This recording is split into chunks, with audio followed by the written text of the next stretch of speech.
how do we raise the profile of the party through party members, through local branches, and hopefully increase our representation on councils, etc. You know, my experience, of course, in West Dunbartonshire has been that the main reason that we've been able to raise the profile of our branch and get myself elected onto the council is that we've tended to focus, not completely but almost completely, on very local issues, very key local issues as local people see them. And there's a lot of the local community now equate ourselves with things that are happening locally, by the local campaigns, by the hospital, by the fight against the PPP schools, about the closure of post offices, which we're suffering across there as well, about the threat to shut down the health centre in the centre of Alexandria and move it a few miles outside the town where it will be harder for senior citizens and other client groups to access it. And these are all kind of key issues that local people are worried about. And it's only been the Scottish Socialist Party in West Dunbartonshire that's been identified as having a consistent approach to the issues. And so in a broad sense, we feel that's the main reason we've been able to get myself elected and keep myself on the council at the last 4. And we continue to do that, to work with local groups. Somebody mentioned earlier about getting involved in tenants associations, and that's key as well. It's really about getting involved in the tenants groups, tenants and residents groups, the local councils and the councils. And I mean, we've got the local authority workers dispute coming up on the 20th of August. This is a branch we should all make sure we're getting involved in and try and play a local part, support local workers who are trying to get a decent wage increase. So that's very, very broad brush how we think we've managed to maintain our profile. Although I've got to be honest and say that since the party's split, we're probably a lot of other branches, our heats are winding a bit, and we're finding it difficult to continue at the same level we've done for recent years. But we feel if we don't move away from what we've done as a core, and that is to work on the streets on a regular basis, identifying the issues and becoming associated with them so that people identify your party with them, then that's how we raise a profile. And I think one of the other things is that, and it's probably the same across here, the only time we see the other political parties is about a fortnight before an election, that we've made a conscious attempt to try and make sure we're there as often as possible in between elections. We're the only party to do that. Whether it be public meetings, whether it be leafleting, focused on an issue in one scheme that might just be local to one estate, and having regular stalls in the town centre, alternating between the Vale and Dumbarton, which is the two big catchment areas, and picking up one of the big key issues like the threatened closure of the Vale Hospital. You've probably seen in the news about the problems with the C. diff and the 9 deaths at the Vale Hospital. And that, our party has been the only party that has maintained that the main problem at the Vale Hospital is underfunding. All the other parties are playing the game of attacking the health board. You know, the health boards are there as a buffer between the government and the people in their communities. And we're getting proved right now that if the funding had been in place, certainly the issue about the C. diff wouldn't have been as bad as it's now turned out. So for us that's the key, and it doesn't matter how small the issue, it might only be an issue in relation to one estate, but we try to get involved and we offer our help and our support, and we work along with people to try and help them to achieve their objectives, and we get a great feedback from people locally about the campaigns that we get involved in. I can vouch for that because I would reckon about 30% of my surgery inquiries are for outside my own ward, and I think that's an indication of how we've managed to raise our profile of a branch, not just in the leaving ward that I represent, but in the rest of Alexandria, Dumbarton and Clydebank. So I think to us that's a kind of a litmus test of how we're reaching out to other groups as well in different communities. One of the specific things I was wanting to mention about how we work at a very close level with community groups was the example that they always talking about was Cordale Housing Association. Cordale Housing Association is a small community-based housing association in the village of Renton, which is in the Leaving ward, and it's run by 15 tenants. The management committee, they set the policies, determine the rent levels, etc. And they've got about 400 units. And to try and cut a long story short, for about the last 20-25 years, people in that village in the Renton have been fighting the authorities and the establishment to try and get better services, not just housing services, health services, shop facilities, better bus services, more jobs, try to attack poverty. And it's been a waste of time. They've come up with these grandiose schemes year after year after year, but because they are in control of the local people, they've never worked, they've just moved away. So people in the village took a conscious decision that what they were going to try and do by setting up a trust, a local trust, it's called the Renton Community Development Trust, was to try and make sure that they begin to build up an asset base of their own. Because one of the main problems in the village is that everything is practically owned by the council. You're very, very restricted in what you can do. So they took a conscious decision to build up an asset base themselves, so they would have the ownership of the assets, and they would therefore be able to control how the assets were deployed and how they delivered community services. And the vehicle that they used to do that was through the community-based housing association, Cordale Housing Association, as I've talked about. What they done was they set up a holding company, because the association can't trade because it's a charity. So they set up a holding company which could trade. And they used some of the surplus for the housing association and put that into the holding company. And they then borrowed for the banks and built a brand new shop in Renton, a village shop.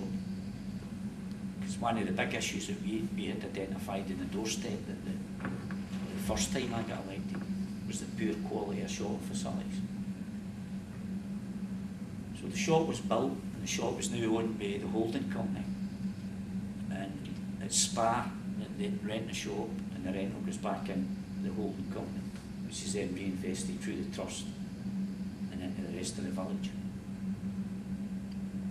There was then contact made with the health board, and another issue that was identified was the lack of poor health facilities through the doctor's surgeries. And the health board agreed to build a new all singing, all dancing health centre. And they contracted the holding company to build that again.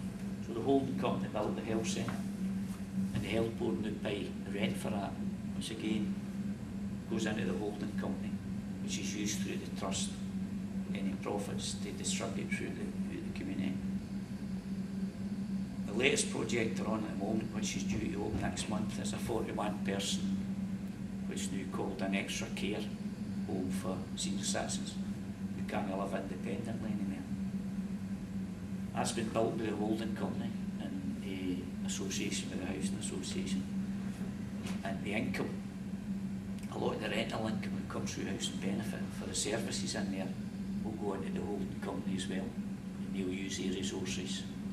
One of the things they've earmarked their resources to be used for is they've got ideas to set up a social economy business where we can create employment for local people. The other part of that organisation is called the Command Centre, and I think quite a few governments here have been in it. That again, that's owned by the community. Well, it's still strictly owned by the council, but the management committee of the centre, which are all local people, have got a 99-year lease for the council at £1 a year. And they run that as a cafe, there's meeting rooms in it, there's a creche in it, there's various activities for young people in it, senior citizens, and they provide a lot of different services. And the idea is that the Command Centre will deliver 90% of the services are going to happen in the elderly care centre across the road. So they'll provide the management of the care centre, they'll provide all the food, etc., and they'll provide other services. And the council will be contracted to provide the other 10%. So the key is that it's local people in control all right down the line. They own all the assets, so they can't be told by the council or the health board or the establishment what they need to do with these assets. And that they're effectively playing the capitalists at their own game, because they own the assets which they're then able to raise capital through revenue to further invest in areas in the village.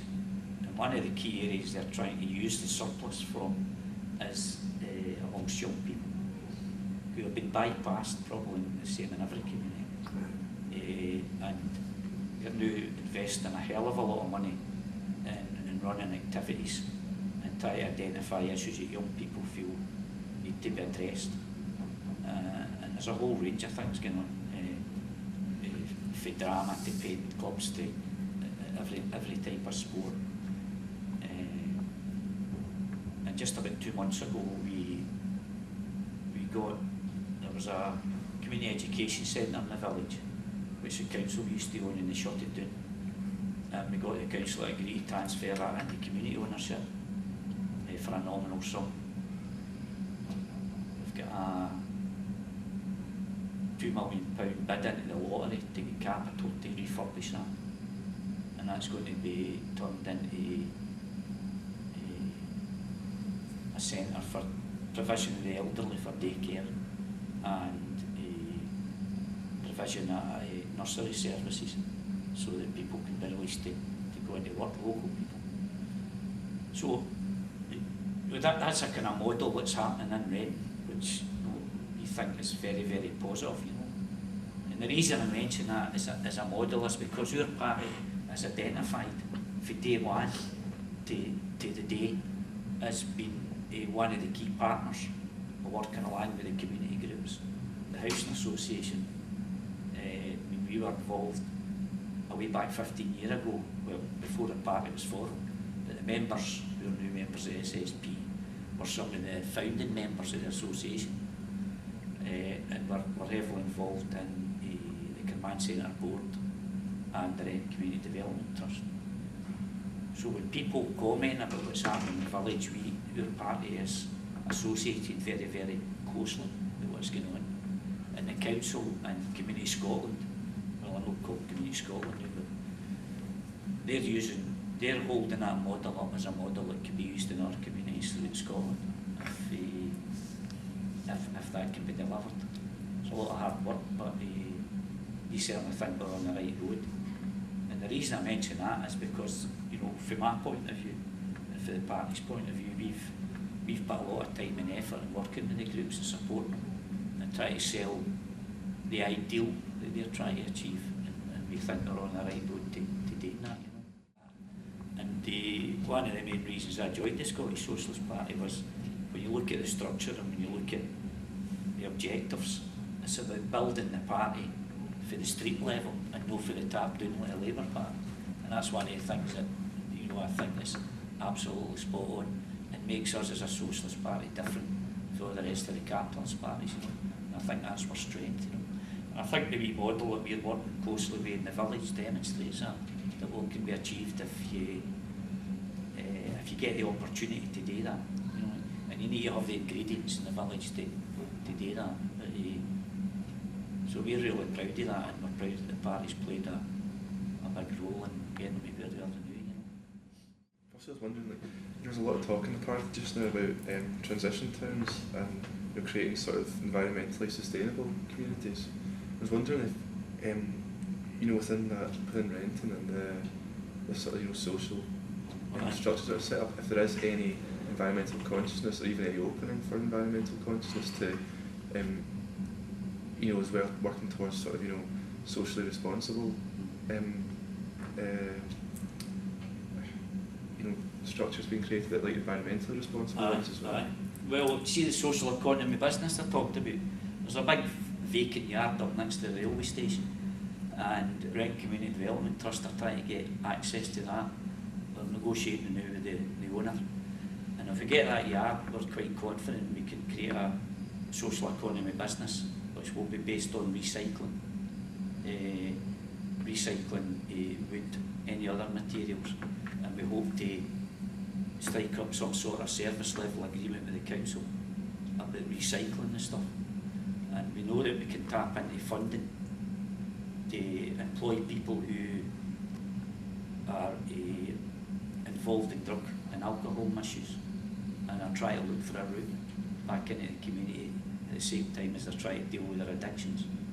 So if we can put all that package together, we think we'll be able to create quite a few jobs, and it would be based on the recycling.